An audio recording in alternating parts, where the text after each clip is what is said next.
training. So this is a raised cot. This is what we typically would use for mat training. We like these because it's very easy for the dog to tell whether they're fully on the mat or if they have a foot off, or maybe they're hanging off or their entire body just isn't on it. Whereas a blanket or a towel might just be a little bit more unclear on that. However, if you do want to just use a regular blanket or a towel, or even a dog bed, that's perfectly fine. Just making sure that it's something completely unique to what the dog may see on the ground otherwise. So if it's a dog bed that looks identical to the one that's always down, I wouldn't use that.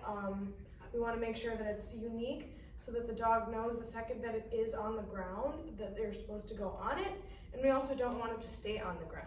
We want to make sure to pick it up every single time after we're done so that the dog knows when it's on the ground, I'm supposed to be on it, and when it's up, I don't have to be on it.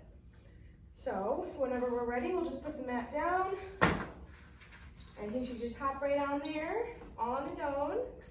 And then I'm going to take a treat from high, and then go low and slow all the way down to the mat. I'm not going to ask him to lay down or anything like that, but he will lay down with the motion if you do it correctly. And he should typically stay there.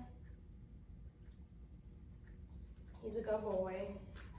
So I like the mat exercise for when I need to be doing something like dishes or laundry, something where I want my dog in my sight and I want to be hanging out with them, but I don't necessarily want them up in my business.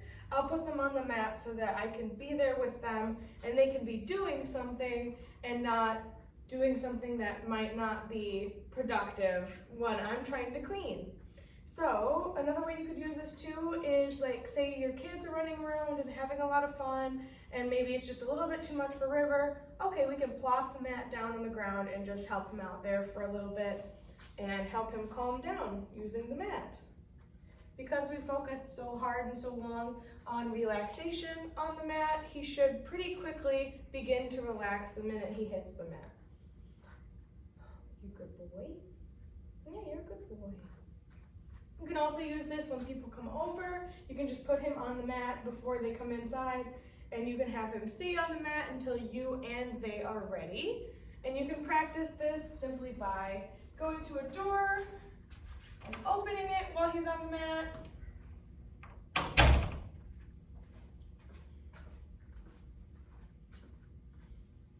And you can say things like,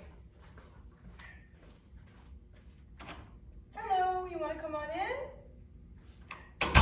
Just to prep him for real life situations so that when you do have somebody come over, he doesn't just immediately jump up onto them and want to be all up in their face, because he's a lovely boy.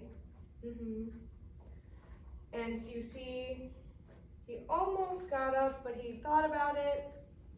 If he were to get off of the mat, I would just help him back onto it without using food if possible, but I may just lure him back on if he's having a really hard time. I'm not going to say anything other than oops, something like that, and then I'll help him back onto the mat. I'm not going to give him a treat right away, but after he's there for a couple seconds again, I will give him a treat. I want to keep my rate of reinforcement fairly high with him since he's still a puppy, even though he is so large. Just making sure that he knows he's doing the right thing so that he doesn't get bored and try something else.